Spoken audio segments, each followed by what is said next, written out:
Violence in Chicago getting worse, if you can believe it. First 23 days of this year, 42 homicides in the Windy City, up 24% from last year. An unbelievable 228 people have been shot in Chicago in 23 days. While campaigning last July, Donald Trump said this. In the president's hometown of Chicago, more than 2,000 people have been the victim of shootings this year alone. The crime and violence that today afflicts our nation will soon, and I mean very soon, come to an end. And the question is, can President Trump override local Illinois and Chicago authorities and stop the murder? Joining us now from Washington, Horace Cooper, an attorney who specializes in federal law. So can he go in? And Cook County is where Chicago's located. Everybody says the same thing. Gun crimes are not prosecuted aggressively. The sentences are way too low. The gang thing is getting worse. The mayor of Chicago has no clue. The governor of Illinois doesn't want to do anything about it. So can the feds go in and stop this? Well, absolutely, the feds can do this. And as you've pointed out, there has been a wholesale failure on the part of the state and local community to address this really serious problem. I don't know another word besides carnage to describe the devastation that's been taking place. Let's remember, we had a shooting in South Carolina. The state of South Carolina prosecuted that killer in the church shooting, and the federal government was allowed to come in because the federal government's statutory authority was actually greater than that of the state government. But wasn't that a hate crime situation and it allowed the feds to come in? This isn't a hate crime thing. This is a failure. It's almost like New Orleans when the feds went in and took over the New Orleans Police Department. Okay? There's a failure to protect American citizens in Chicago. That's what it is. You don't have, what is it, 228 people shot in 23 days? That's worse than Afghanistan. All right? No, and it's been going on for 7 or 8 years.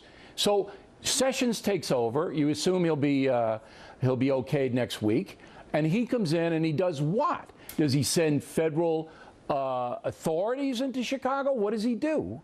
So he sends a Justice Department directive that says to the U.S. attorneys in that jurisdiction in Cook County that they are going to work directly with the prosecutors. They're going to work directly, have the FBI and the local law enforcement work together, and they're going to pick which cases that they come across that they're going to prosecute directly. This doesn't require change in law. This simply requires will and So the U.S. attorneys in Cook County can go in and say to the local Chicago DA, district attorney, I'm taking that gun case. Absolutely. I'm taking that murder case. It's a federal beef. They have the authority to take it away. They absolutely do, and we already see this happening. That's why I mentioned the incident in South Carolina. But in any bank robbery case, the feds are able to step in at any point. Any kidnapping case, they're allowed to step in. But those are federal crimes, kidnapping but murder, local murder, is a local beef or a state beef. So what you do is what we did in Richmond, Virginia. You say, if we find an instance, and we're seeing these numbers overwhelmingly in Chicago, if we find an instance where you're a felon and you're in possession of a firearm, you've now got a federal beef. We are going to take those prosecution cases. You know, the Chicago Sun-Times did an analysis of what the locals are doing, and they're giving on average about 1.5 years sentences.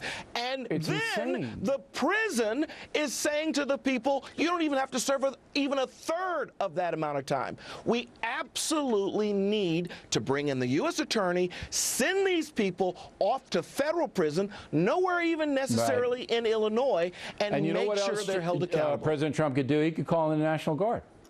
Absolutely, you could call in the National Guard. The governor won't. Governor is afraid. The governor is a coward.